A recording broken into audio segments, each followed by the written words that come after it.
Good evening, everyone. This is the Concerned Forum, and I'm your host, Robert Gumbs.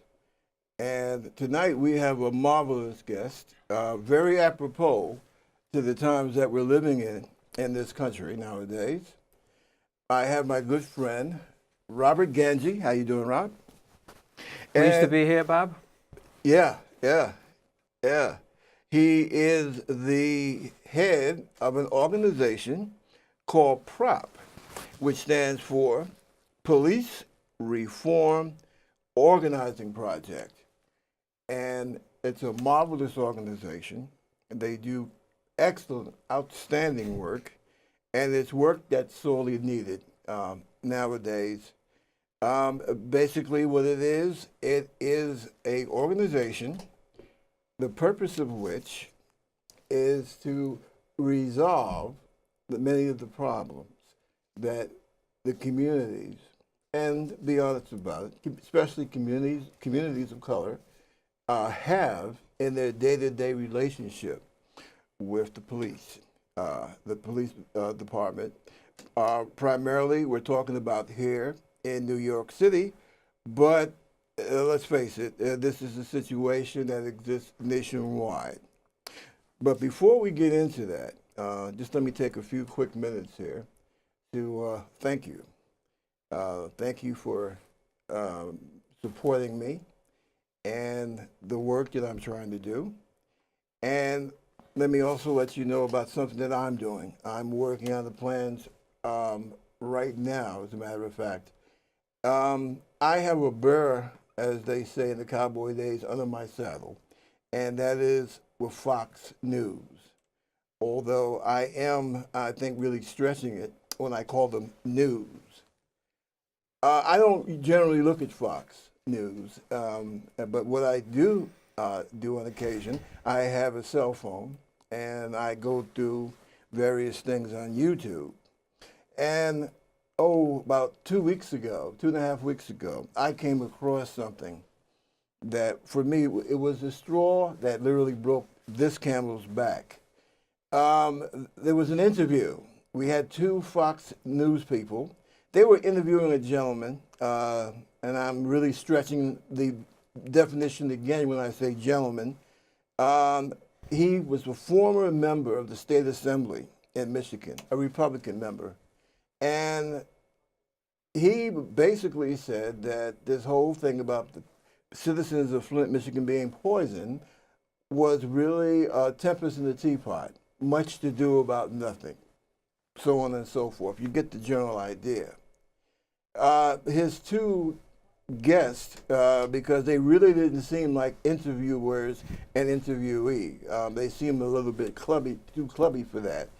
The basic conclusion that they reached was that this whole uproar that has arisen around the thousands of people who have been poisoned by the change in water supply in Flint, that this is, and let's not forget, I think about 9 or 10 people that have died as a result of the Legionnaire's disease because of the filthy standing water that they had drank.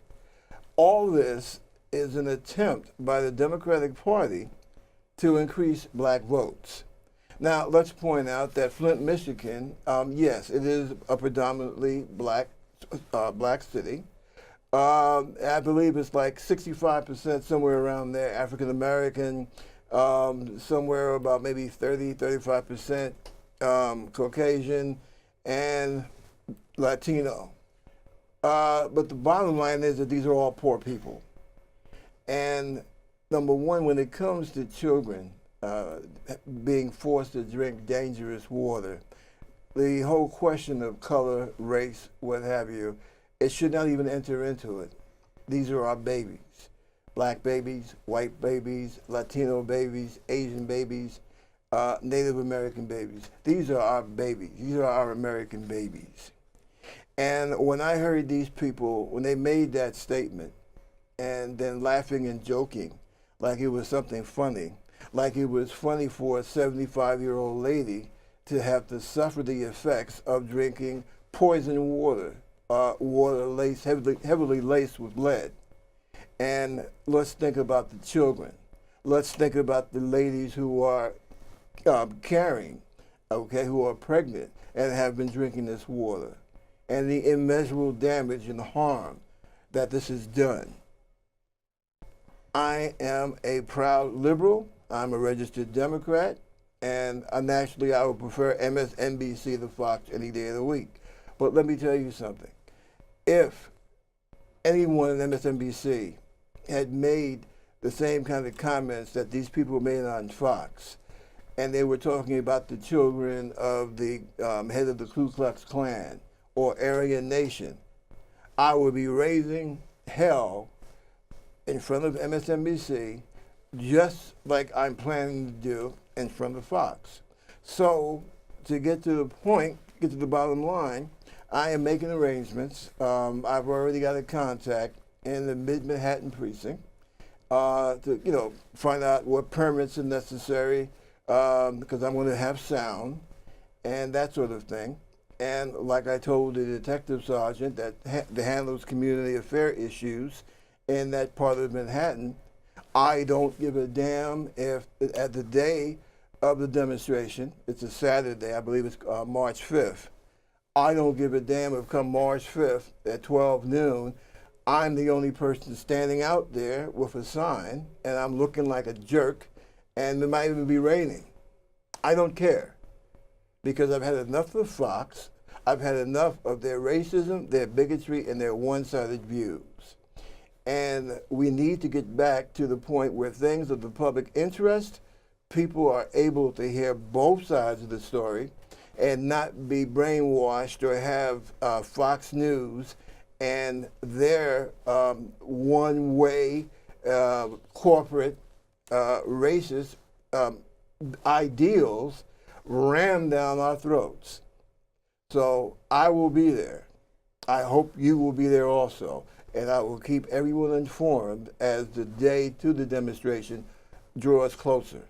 Bottom line, we don't laugh as Americans. We do not laugh when our children, no matter what color they are or where they live, when they get poisoned as a result of man-made stupidity, that concerns us all. And it's no joking matter. And those of us who are like myself, parents, you know what I mean. Now, to change the subject somewhat, I want to speak to my guest here, Mr. Gangi, about the problems that we seem to have in this nation and in this city in terms of trying to have a good working relationship between the police and the communities that they are sworn to protect. What's up with that, Bob? Why do you think that there is this type of problem? Well, if you're talking about the problem in terms of the relationship between the police and the community, the reason, I was about to say main reason, isn't the main reason, it's the only reason that there is difficulty in that relationship, and the only reason that communities of color have distrust of and antagonism toward the NYPD, which is the police department I know most about, is because of the abusive and discriminatory practices of the NYPD. Okay. The NYPD now practices a kind of law enforcement approach that's called broken windows policing. It's also driven by a quota system.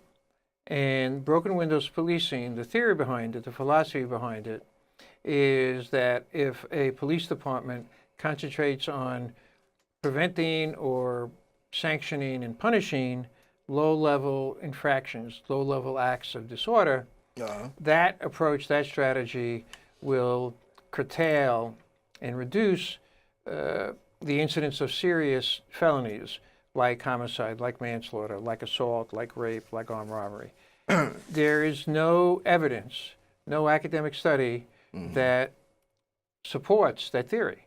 And Bill Bratton, who's the commissioner for the NYPD and probably the most famous proponent of broken windows policing in the country, he even acknowledged that there's no proof that broken windows is an effective crime-fighting strategy. In an article in the New Yorker magazine, there's a profile about Bratton, and he acknowledged that to the reporter, to the person who wrote the article, that it's never been proven effective, but I believe in it because I believe what my eyes tell me. That's what Bratton said. So this is a theory of policing that's never been proven as an effective approach. It as applied in New York City by the NYPD and driven by a quota system, targets and harasses low-income people of color every day, and results in the cops charging people and arresting people for low-level infractions. We, myself and other people from PROP, were in the arraignment part of Brooklyn Criminal Court today. We saw probably about 35 cases. I haven't done a count yet, and I haven't tabulated it yet. Every one of the defendants, every one of the arrested people who brought before a judge were African American or Latino men. Every one of them. None of them, by any stretch of the imagination, appeared to be dangerous or predatory. Every one of them walked out of the courtroom. They got time served. They got what's called an ACD from the judge, which is adjournment in contemplation of dismissal, which means the judge is basically saying to the defendant, if you stay out of trouble for 6 months, we're going to squash this charge. People were brought before the judge because they had outstanding warrants. In one case, the warrant went back to 2008, which is 8 years ago. And the warrants were for things like carrying an open alcohol container, being in the park after dark, riding a bike on the sidewalk. There were a couple of people who were charged with and pled guilty to driving with a suspended license. And I spoke to one of the men, who's a middle-aged black man, and I told him, we go into the courts to monitor the arraignment process on a regular basis, and maybe over the last several months we've seen one, possibly two white people who've been arrested for a suspended license. Every other case it's been an African American or Latino person. So what I wanted to know from this gentleman is, how did they know you were driving with a suspended license? Why did they stop you? And he said, they stopped me for a tinted window.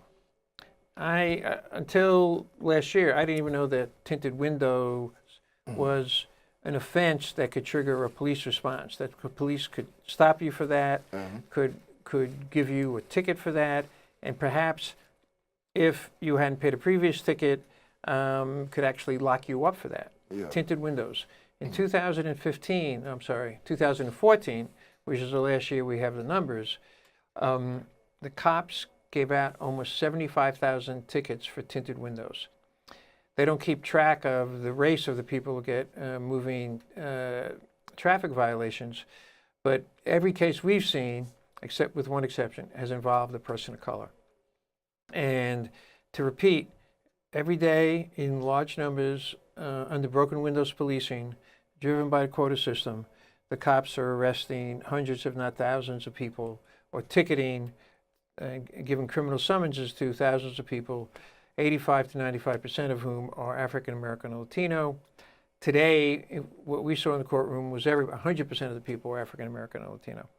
And the quota system, which I've been referring to, what the quota system is within the NYPD is individual police officers on the beat have to hit their number every month, which means they have to make a certain number of arrests or give out a certain number of summonses or make a certain number of stops in order to get a good job evaluation. If they don't hit those numbers, they run the risk of getting a poor job evaluation or facing some other kind of sanction within the department. They could lose vacation time, they can lose sick days, they can lose promotional opportunities, they can get transferred to an undesirable post that's far away from their home, so they have a long commute.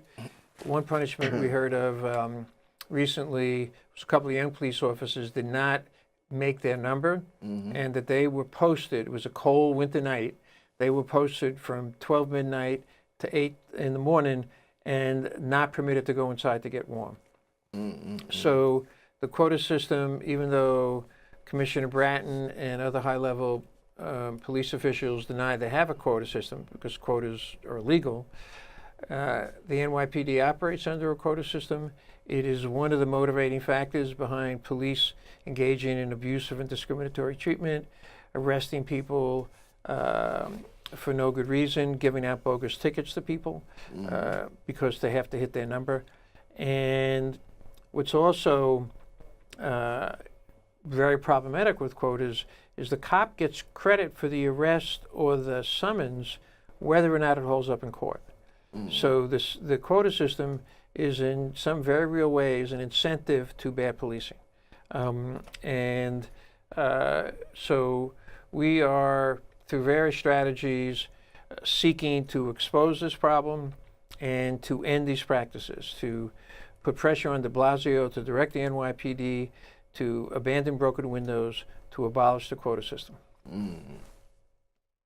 Now, let me ask you something else, because I came across this bit of information just earlier today, and it really horrified me, and I wanted to get your opinion on how you and your group feel about it.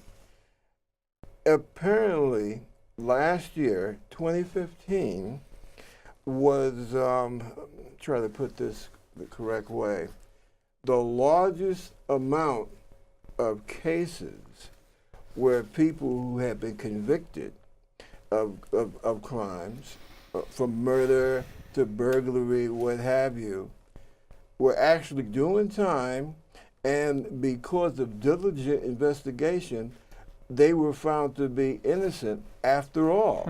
2015. And my question to you, what is that symptomatic of? There's something wrong when in just 1 year you have all of these cases where people are like, oh my God, well, let's get this guy out of jail, or let's get this lady out of jail because they were really innocent in the first place. Yeah. And I'm asking, what's up with that? I wasn't aware of that finding. I've never heard that statistic or that number. Just came out today. So I'd be curious to read about it and find out what's behind it. But it's not surprising that in some instances the police arrest the wrong man or the wrong woman, and the prosecutors carry through on charging that person, indicting that person, and working to convict that person. The way the criminal justice system is set up is that the police and the prosecutors have extraordinary authority. They are both largely unaccountable, very little transparency. There's no effective outside monitoring of the police department. There are a number of monitors, but none of them are truly independent, and none of them are effective in holding the police department or individual police officers accountable for discriminatory or abusive treatment. I don't even think there's any agency that monitors prosecutors. So inevitably, without independent monitors, agencies that have that kind of power, the police, prosecutors, same thing true of the prison system, there's going to be corruption and there's going to be abuses. When I say corruption, I don't necessarily mean that money is being slipped under the table to a cop or a prosecutor. I mean corruption in the way they go about their business, the way they go about abusing their authority. So it's not surprising, since nobody is taking a good hard look at what cops or prosecutors do on a day-to-day basis, that they make mistakes, where they should know better because they're not being sufficiently careful, or they feel pressure to, if there's a high-profile crime, for example, to make an arrest, and feel pressure to even convict people when the available evidence indicates that it's very unlikely that these people committed the crime. The most famous, most notorious recent case is the case of the Central Park Five, where 5 black boys were accused by the cops. They were coerced into making confessions and confessing to the brutal rape and the near death of a woman who was jogging in Central Park late at night or early in the morning. And it turns out these boys did not do it. And that the cops and the DAs should have known about it because their confessions were not credible. They contradicted each other.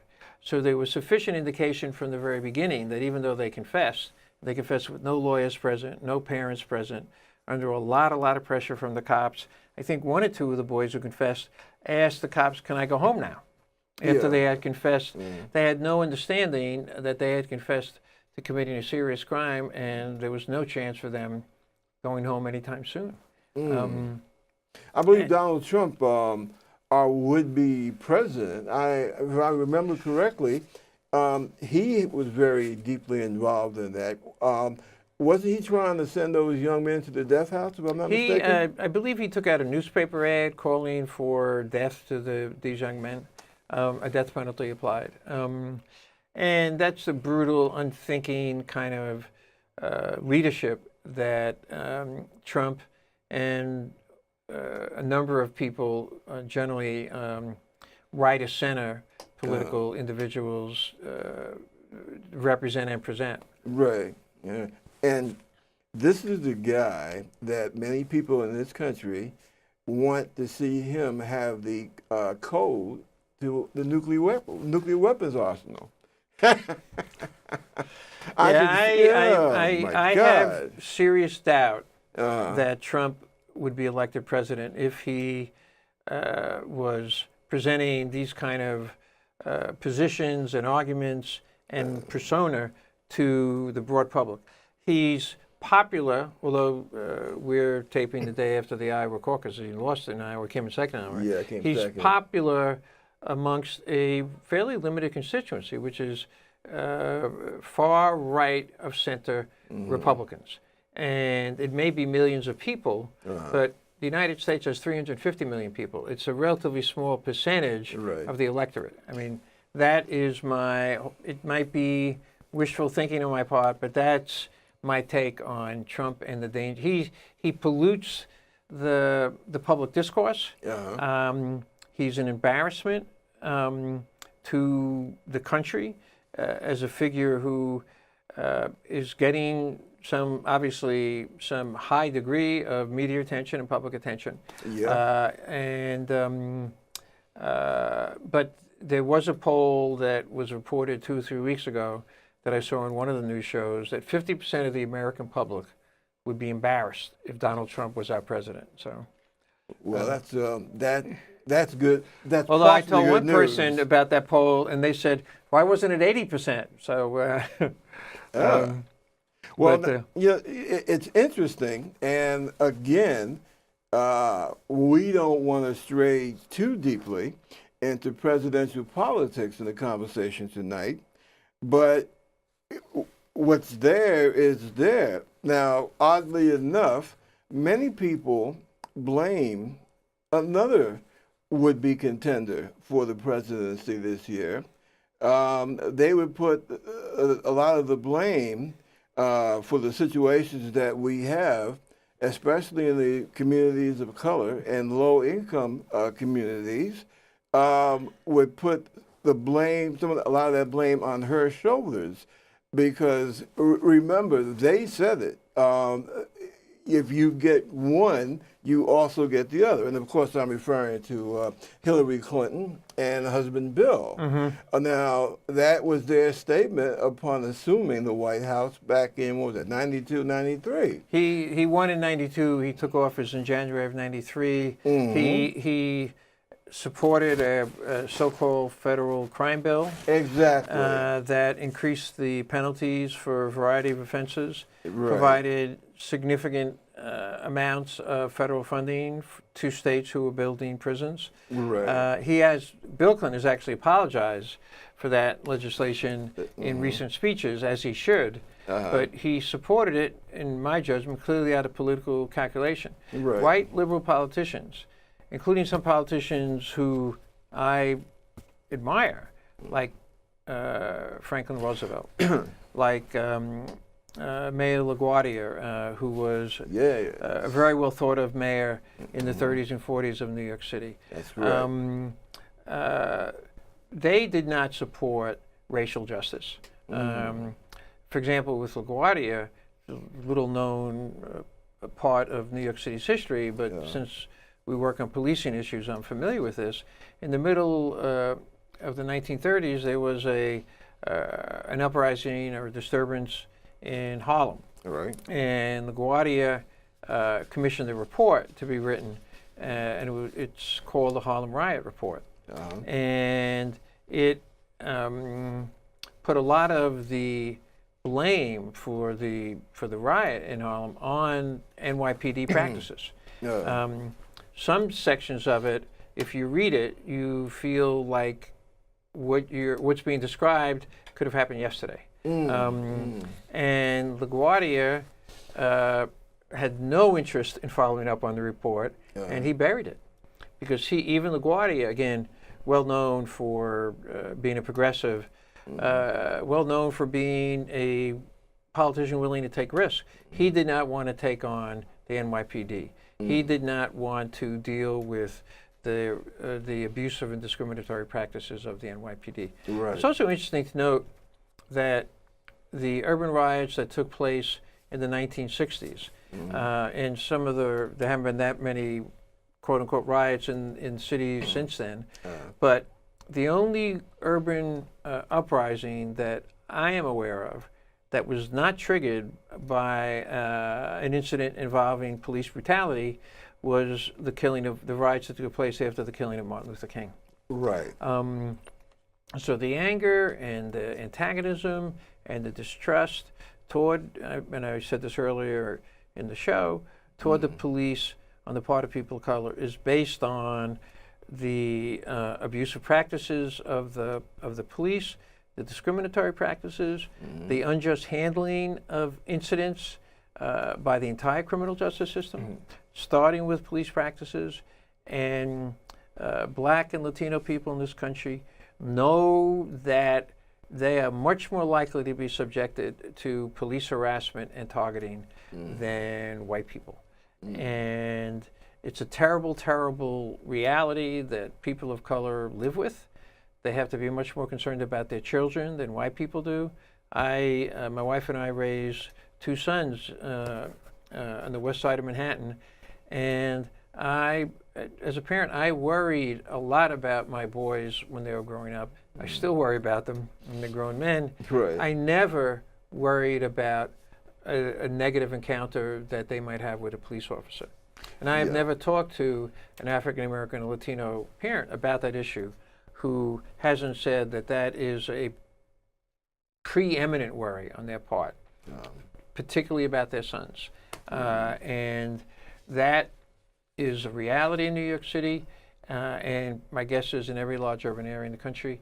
And when white people become aware of that reality, they should immediately reject it. They should immediately come to terms with that terrible reality and the legacy behind that reality, because that is not new. That goes back decades. And what part of our message, part of our goal is radical change in policing practices, fundamental change in policing practices, to the extent that the racism and the injustice is eliminated entirely. Now, I think a lot of people would reasonably think that that's an unreasonable goal, that politically there's insufficient support from mainstream politicians, white and black, and from the public. But that is our goal, and that's the kind of fundamental change that we're promoting. Now, let me ask you this. It's been a while since the last time we had the pleasure of your company on this show. And from that time... I had the pleasure of passing a very hospitable and interesting hour with you, Bob. Well, thank you. Thank you very much.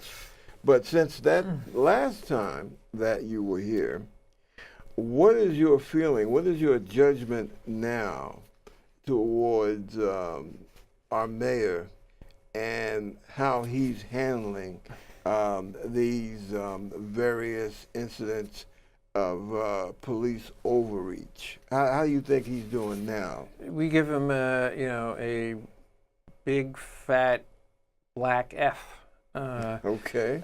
He's failed to fulfill his promises during the campaign to institute significant reforms. He did, along with Bratton, support the reduction of the use of stop and frisk, which got a lot of negative publicity during 2013 when he was running for mayor. So the numbers of stops have fallen significantly. The drop was already taking place under Bloomberg and Ray Kelly, who was the commissioner of the department under Michael Bloomberg. So de Blasio and Bratton did continue that trend, but they remain fully committed to broken windows policing. They have done little, if anything, to take the foot off the pedal of the quota system. Yeah. Every day, again, we saw that today when we went into the arraignment part in Brooklyn. The police are arresting or ticketing low-income people of color for engaging in the kind of activities that have been virtually decriminalized in white communities. And we pretty regularly come across stories, anecdotes that are emblematic of these practices. Recently, I was on a panel on a television show that's a cable channel that serves Brooklyn. And I and another panelist were discussing the issues of police practices in New York City. When the show was over, I left the studio, and outside the studio was a young Indian woman, East Asian woman, who lives in New York City now, who spoke to me about the issues of discriminatory policing, who works for the station. And she told me a story that she was sitting on a stoop in Brooklyn with 4 white friends. One of her friends was drinking a beer. And there's a provision of the administrative code that says you can't be even carrying, forget about drinking, carrying an open alcohol container in public. So 2 police officers, I think it was 2 police officers, approach her and her friends. She's not even holding the beer. The police officers address only her, ask only her for ID. She has ID. And they ticket only her for open alcohol container. Wow. And we hear those kind of stories on a regular basis. We see the evidence of those kind of practices when we go into the courtroom and we see what people are charged with. The practices of the NYPD are, again, driven by broken windows, driven by the quota system, blatantly racist. We know, for example, that in some precincts, there are either very low quotas or no quotas. Those are the precincts that serve well-to-do white communities. In precincts that serve low-income people of color, there are quotas. In fact, a police officer, not that many current police officers speak to us. They're very wary of retaliation, but there's a couple of officers who do and who are very critical of the quota system. And this police officer said to me, when officers get transferred to a new precinct, one of their first questions is, what's the number? In other words, talk to the fellow officers about what's the expectation about the number of arrests or tickets that they have to be engaged in order to get a positive job evaluation. Okay. I find this thing to be so unsettling. As we were talking about the cases of so many people having to be released from the penitentiary because they were innocent in the first place. And I'm just wondering, where does this madness end? I'm sitting up in jail. I've already done 8 years for say a rape. So I've already done 8 years for a crime that I was innocent of in the first place. And now someone's going to roll up and tell me, hey, guess what? You were right. You were innocent all along. What does that do to the individual, to his psychic, to his emotional stability, and how how he or she will interact with everyone else once they walk out of those bars, hopefully for the last time? It's like somebody has a weird and wacky blueprint, and it's titled "How to Psychologically Destroy a given area or a given city."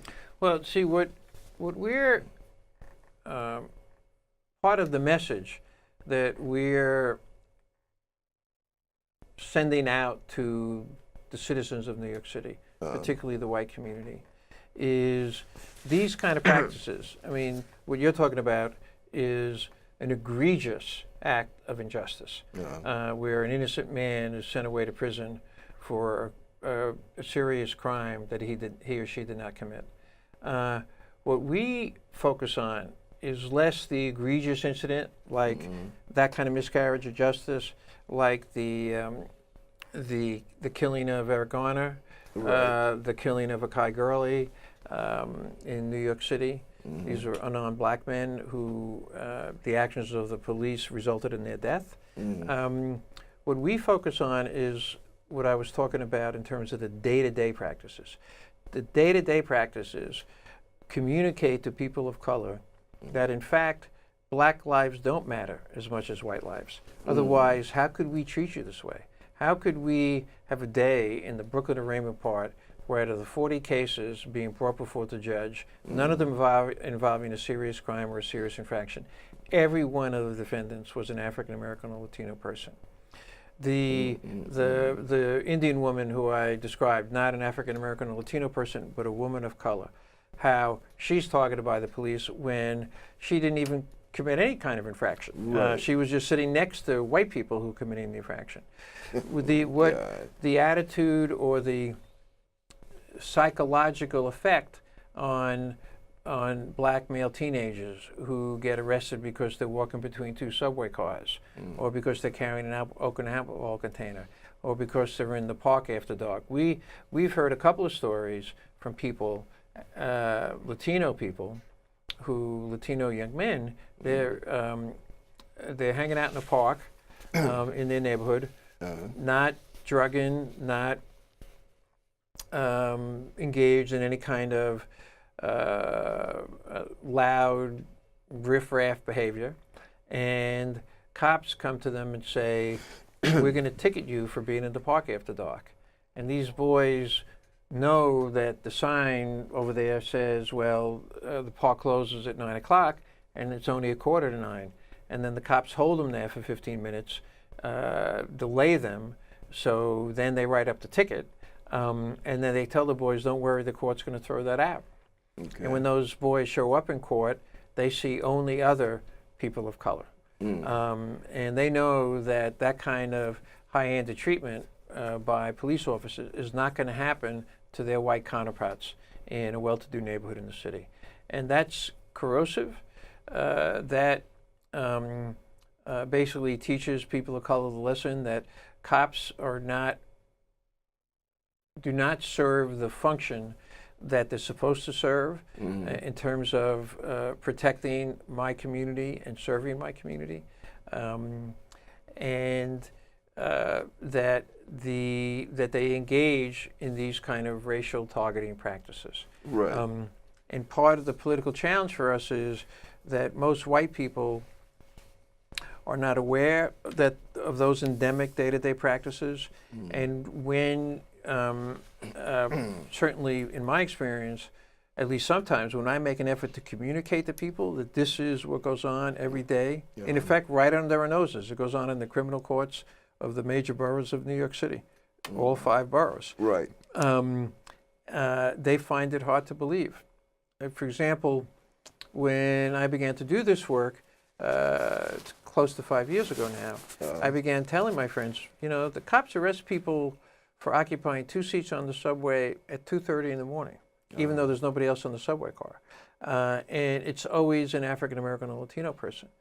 My friends had a hard time believing me, not only because it's blatantly racist, because it seems so absurd. Cops arrest people for having their foot up on the subway seat early in the morning. They don't tell the person, hey, put your foot down. They arrest them. And that arresting means you put handcuffs on somebody and you lock them up. Right. Because they have their foot up on a subway seat. And by no definition, I believe, in anybody's mind, even a rabid right-wing law and order person, is having a foot up on a subway seat considered a crime. So why is our government policy such that having your foot up on a subway seat involves a police response? Somebody with a badge and a gun locks you up. But that's a practice, and similar practices are common in New York City. What does that tell the world? Because, this is New York. We have people coming here visiting from around the planet. What does this tell them? What attitudes, what stories are they going to take with them when they head back home, or when they write back home to Finland, to Vietnam, to well, they're not Pogo, only in exceptional circumstances are they going to know that these kind of things happen. They watch this show, this broadcast, they'll know. Okay. If they go to our website and read our reports, they'll know. Okay. But for the most part, the tourists who come to New York City are not going to get a window on that world, get a window on those kind of things that are happening. Well, when you say window, I think that's the most appropriate thing to say, because I've seen this myself. Tourists, they're glued to the window watching 2 police officers marching a young black or Latino male handcuffed, marching him down into the subway or marching him out of the subway, wherever the closest lockup is.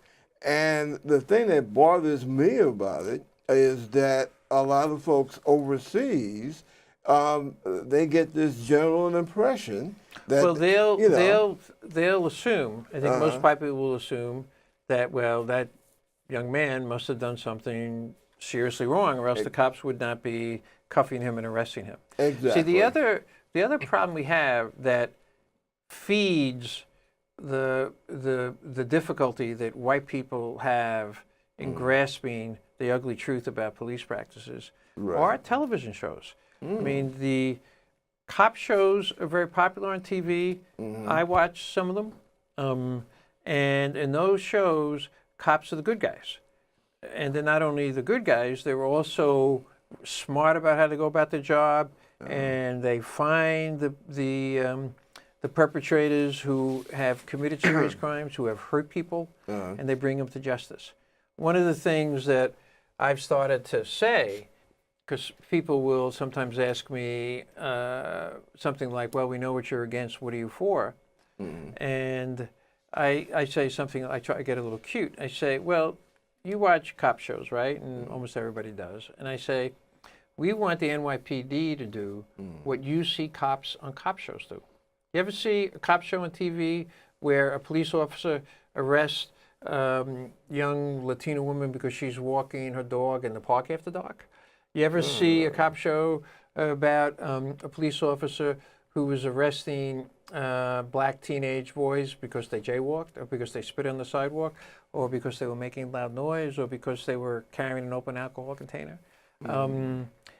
What you see on TV is a legitimate purpose for policing, and that's what we want the NYPD to do. We don't want them being the first responders when there's a problem with a person with mental illness in the community. We don't want them regulating street vendors and pedicab drivers, which is one of their functions now. Right. We don't want them to be the agency that gets called in when there's any issue with homeless people. We don't want them responsible for school safety. Right now, there are 5,000 school safety personnel in the public schools of the city who work for the NYPD. So we want to disband the Vice Squad because first, we think prostitution should be decriminalized, and we know that officers on the Vice Squad engage in abusive practices towards sex workers, and also towards transgender people. So we have some very specific proposals, which again represent fundamental change, changing the way the NYPD does its business, and it would change the way probably all urban police departments do their business. And that's the way to, we don't want to nip and tuck at racist practices. And all of the de Blasio and Bratton proposals for so-called police reforms are at best nips and tucks. We want, sometimes the image I use, I don't think it's a great image, but we don't want to trim the hedge, we want to uproot the bush. And we want to, because we think it would lead to a better public safety strategy and a better quality of life for all people who live in the city, to reduce the payroll of the police department, to reduce the budget of the police department, to cut back on the areas of responsibility, to focus policing on responding to, investigating felonies, serious crimes, and again, the kind of thing that the television shows that deal with policing, but that's what they present to the public. Right. And the reason why it's a political difficulty for us is because those TV shows present a highly, highly idealized picture of police departments and how they operate, and all the sort of dark-hearted, abusive practices of police departments get covered over on virtually all the television shows, the cop shows on television. Now, let me ask you. And I have a particular bugaboo because Ice Cube, who was part of NWA, who wrote the rap song, "Excuse Me, Fuck the Police." Right. He, in many of his performances now in Hollywood movies, he's playing a police officer. That's right, he is. And so I would love to have a question and answer session with him. Says, what do you think the police departments have now become benign over the last 20 or 30 years? Any different than they were when they were mistreating you and your friends and brutalizing you and your friends in the streets of Los Angeles? They found religion. Yeah. Hey, we're gonna march and we're gonna walk in the manner of our Lord Jesus Christ and stop being so abusive. I guess that's what some people think may have happened. Well, the Ice Cube thing is, I found really interesting because my wife and I went to see Straight Outta Compton, which is the story of NWA. Oh, yes, right. Yeah. And the rap group that he was a part of in I think the early to mid 80s, and they were, to use an overused word, they were revolutionary. They went right at policing practices. Right. And Ice Cube was a leader of that group. He wrote some of the hardest hitting lyrics, and there was a bunch of trailers for the movies the night we went to see that movie. And one of the trailers, I think, is these movies that are called Ride Along, where he's playing a police officer, sort of tough but good-hearted, fair-minded police officer. And that kind of portrayal of police officers actually makes our work more politically difficult. So I see. I see your point. Mm-hmm. Tell me, what do you feel about the way Senator Bernie Sanders, which, in the interest of honesty, fairness, and clarity, let me say now that I am a supporter of Senator Bernie Sanders. Okay, but getting back to my point, what do you feel, or how do you feel about his attitude towards police and the black community? Yeah, I haven't heard him talk about policing. I've heard him say favorable things about the Black Lives Matter movement. I've heard him say the criminal justice system is broke and it needs to be fixed. Right. But I haven't heard him or Hillary Clinton. And Hillary Clinton has also made some very critical statements about mass incarceration and about racial injustice in our criminal justice system. But I haven't heard either one of them, and I might have just missed it, lay out specific proposals. Right. Specific proposals like abandoning broken windows, reducing the number of the personnel in a police department, refocusing the duties and responsibilities of police on investigating and bringing to justice serious felons. Because what we're proposing, and we think it, even though it may sound radical, we think it's reasonable and completely fair-minded and would provide for better law enforcement and a more inclusive city, is to significantly reduce the headcount of the NYPD. No mainstream politician in New York City right now is going to support that. In fact, de Blasio and the City Council in the last budget included additional funding for 1,297 more cops. So I'd be very interested in hearing Sanders and Hillary Clinton talk about what specific changes they would propose. And what we are very consciously and with great determination taking a position is we are not looking for superficial change. More training, we think, will have no effect and has no effect. Greater diversity, we think, has little or no effect. It's been proven actually by studies that having more African American or Latino people on your workforce, having of a police department, having more women, actually does not change the basic practice. Because once you put on the uniform, you got to get with the program in order to succeed within the police department. So more training, more diversity, some modifications in the number of arrests you make or the number of criminal summonses you give out. These are the kind of things that have been put forward by de Blasio and Bratton. None of those are sufficient to address the deep heart of the problem.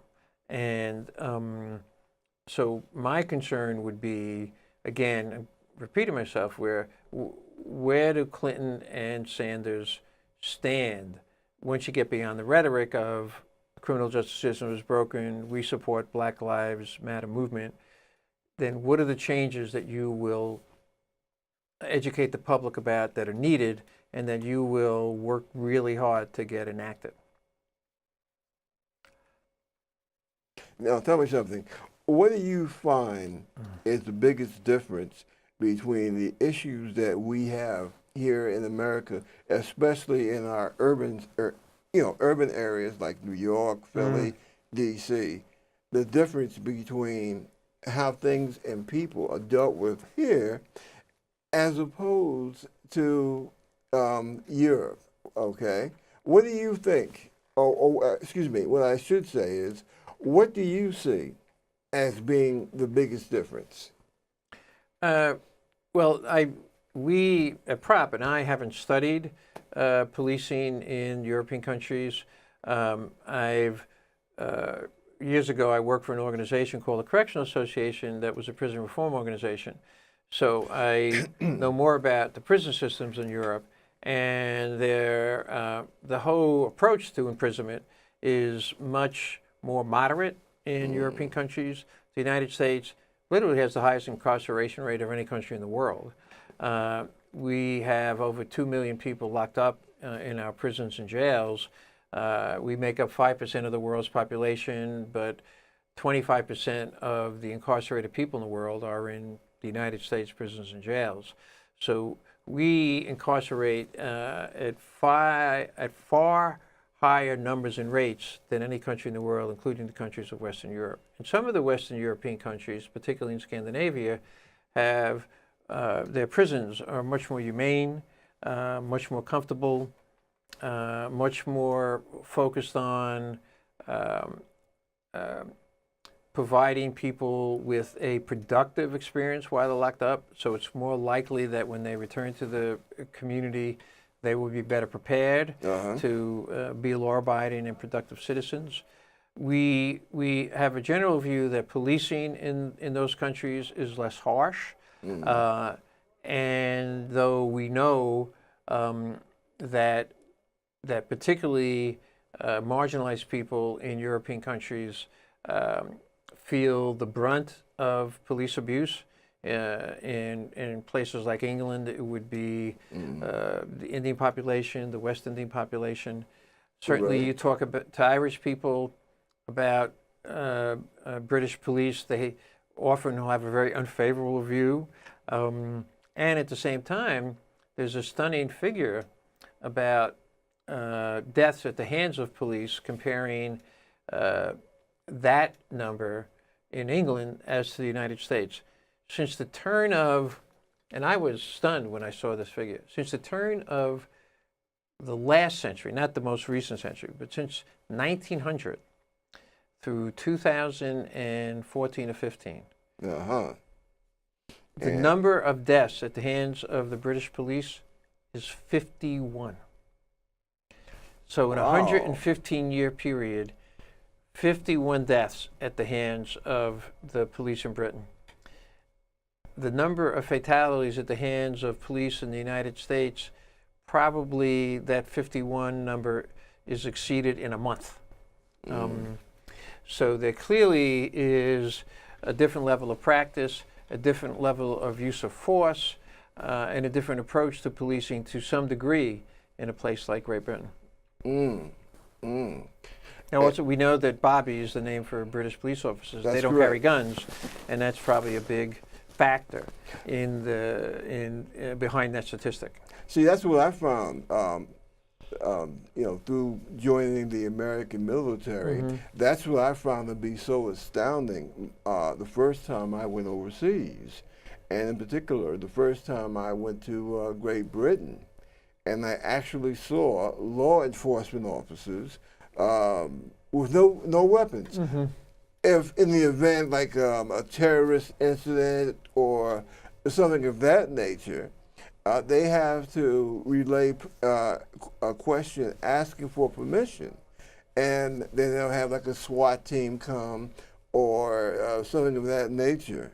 But I tell you, quite frankly, if it wasn't for the rise of so-called terrorism, I think we would have been looking at a large part of the Western European continent where none of the law enforcement people or law enforcement professionals would have any kind of personal weapon, to speak of. Yeah. And that really mystified me. You go into the Bank of England, for example, and you have a uniformed police officer, and that's all you have. Right. He has no weapons or anything of that nature. Right. Like I said, the saddest thing for Great Britain was when this whole so-called, quote, terrorism business started up. So I don't want to hear from anybody, during the week. Rob, I just came back from Portsmouth, England, and I see the cops carrying guns. What are you talking about? Well, see, that's why I say, I caveat that with the involvement of the United States and Britain in various Middle Eastern strifes, and that's what brought about, occasionally now you might see in Britain an officer or even a soldier with automatic weapons. But I need to again remind people, when you see something like that, that is something very new. Okay, that is not part of the Western European, especially Britain. That's not part of the way they are. But again, I see that we're just about running out of time. And that really bugs me because when I have a guest such as yourself, if you notice, basically I just had questions to throw at you. And I really felt like today I got a free ride just being able to listen to you and hear what you had to say about this situation. Thanks, and I appreciate the opportunity. I appreciate your listening to me. You're asking me good questions. Want to tell people that if they want to find out more about our work, they can go to our website, the policereformorganizingproject.org. We have a meeting coming up on February 18th. February 18th. In the evening at 6 o'clock. We're at the Ethical Culture Society building at 2 West 64th Street. Okay. And people should also be free to send us an email. My email is bgangi, BGANGI, at propnyc.org, propnyc.org. And if they want to find out more about our work, if they want to become engaged in our work, help us with our various activities like our court monitoring project. We're going to have a public forum on the evening of March 16th, which is a Wednesday night, also at the Ethical Culture Society building. And we have just a whole set of activities that we're going to put in place as outdoor activities as the weather gets milder in New York City. Well, you don't have to worry about that because I'm going to make sure every show that I have, I'm going to announce your various activities, concerns, what have you.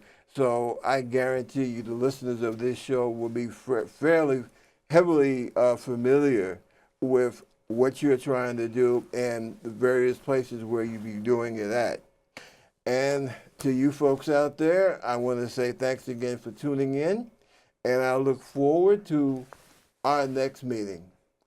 This is Bob Gums, along with my guest Bob Gangi, here at the Concern Forum, and thank you so much for tuning in.